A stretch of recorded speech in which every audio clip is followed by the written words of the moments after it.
Well, this was definitely pretty unexpected, but Eastward's getting DLC. And, you know, providing the fact that my Eastward video is actually my best performing video on my entire channel, I definitely wanted to talk about it and cover my thoughts on it. I'm definitely happy to see more of this game, despite any narrative that you get from that video, and I feel like I didn't really do it as much justice as I was hoping for, so maybe I might even redo that video at some point. I really did enjoy Eastward quite a lot, so I am legitimately excited to see more of this game. But I kind of want to get a little bit more detailed here and talk a little bit more about it, because, well, to be honest, it's not exactly what I want, and I feel like it's not really what most people want. So just to give you some background on what this is, even looking at the YouTube description, it categorizes this DLC as completely separate from Eastward.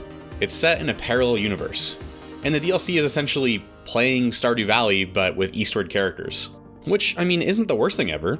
I like both of those games. Honestly, the reason that I found out about Eastward is because it's published by the same publisher as Stardew Valley, and that's what initially got me excited about it, I think a year or two before Eastward even came out.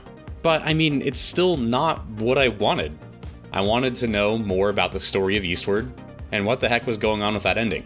So I mean, whether it was a prequel, a sequel, or even like, I don't know, an alternate timeline that focused on the same events that we went through in the entire game with kind of the same sort of game feel. But this has what looks like an entirely different gameplay loop, and a lot more of just a casual, open-ended sort of farming sim, you know? Most people have played a good amount of these at this point, and I'm just a little bit worried that this might err on the side of feeling very similar to other things that many other games have already done.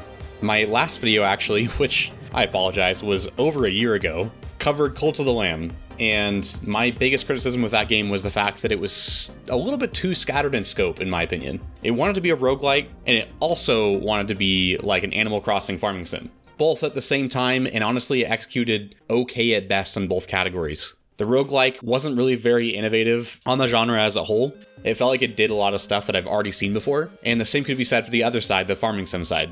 It was just like, if you want a better roguelike, you could play Dead Cells, Hades, many other games that you could probably think of. And then if you wanted to play a better Animal Crossing game, then go play Animal Crossing. So my worry with this DLC is that it's kind of banking on the novelty of the characters rather than actually doing anything interesting here, especially because you're not going to get anything new from these characters. Because again, even if it decides to expand on something that we saw in the original game, this is a different universe, so it doesn't necessarily mean that any new details or tidbits we could glean from this would actually translate to the real timeline that we saw in Eastward. I think on top of this, my worry is that it's going to be one of those things where it's not going to have a ton of substance. It's kind of bank again on, you know, you wanting to see more from these characters, and so there's not going to be like much here unless you like really enjoyed the world, but it doesn't look like it's going to push any boundaries, if that makes sense. And that complaint I feel like is less substantiated because I don't really have much evidence to actually suggest that other than just my feelings towards this trailer. But I think one of the most important things that kind of annoys me about this is the fact that it's DLC. And I think in the Nintendo showcase, they claimed that you don't need to actually own the original like Eastward base game to play this. But then at the end of this trailer that actually came out from Nintendo's channel even, says that purchase of the main game is necessary right at the bottom. So we're already getting conflicting information. So if it is the latter, I don't know, I don't love that. I mean, it's an entirely different game that again has no ramifications on the original game.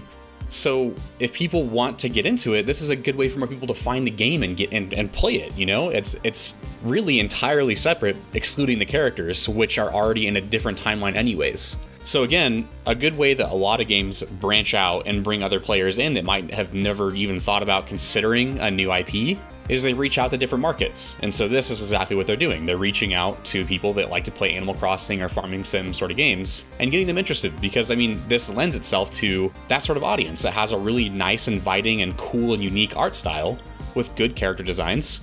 So it makes sense. You can get those people in, and then after that, if they get in and get the DLC and play it and they like it, then they'll go, you know what? I'll try out Eastward. I met characters that I really liked and I want to know what was going on.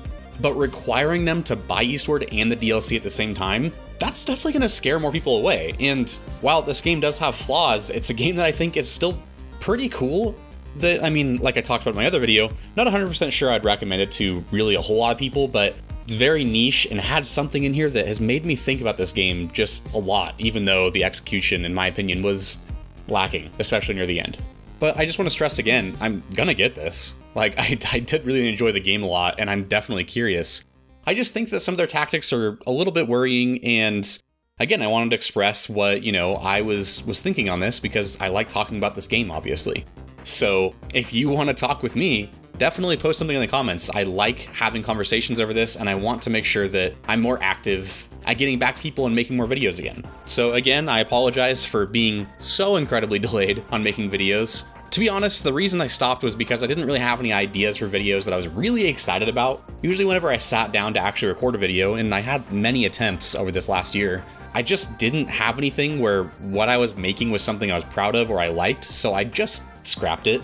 I apologize if that seems unfair to you, but again, the goal of this channel is not really so much to be anything where it's a huge success. I'm not banking on any income, obviously. I don't have enough subscribers to even make money off of YouTube. So this is purely something that's fun. So if I feel like if I'm not contributing anything that could be fun for my viewers to watch, or even fun for me to put it together, that's a very important one, then I just feel like there's no point. But to be honest, that doesn't mean that I'm excusing my actions. I really could have put more effort in to find something. So that's my goal. I want to find more things to be able to talk about because as soon as I saw this trailer, my immediate thought was, I want to make a video on it. So I'm hoping, again, more things will come out, or I can at least brainstorm on different ideas of what I'd like to put together for future videos that might not be my normal style. So if you have any ideas on that, or something that you'd like to see me do that might be pushing the boundaries of what I've usually done on this channel, please do let me know. I really want to make more videos, but I don't really have a ton of great ideas a lot of the times. So thank you so much for watching this. I'm thinking about maybe streaming this when the DLC comes out. I think that could be a fun way for me to connect with you guys. So if you want to be up to date with that, I'll probably post videos about it, but more of a reliable way to actually stay up on top of that is to join my Discord, which I have a link in the description. If you enjoyed this, please like the video, subscribe if you haven't already, and check out my socials in the description. Thank you for everybody that stuck around despite the huge gap, and I'll see you in the next video.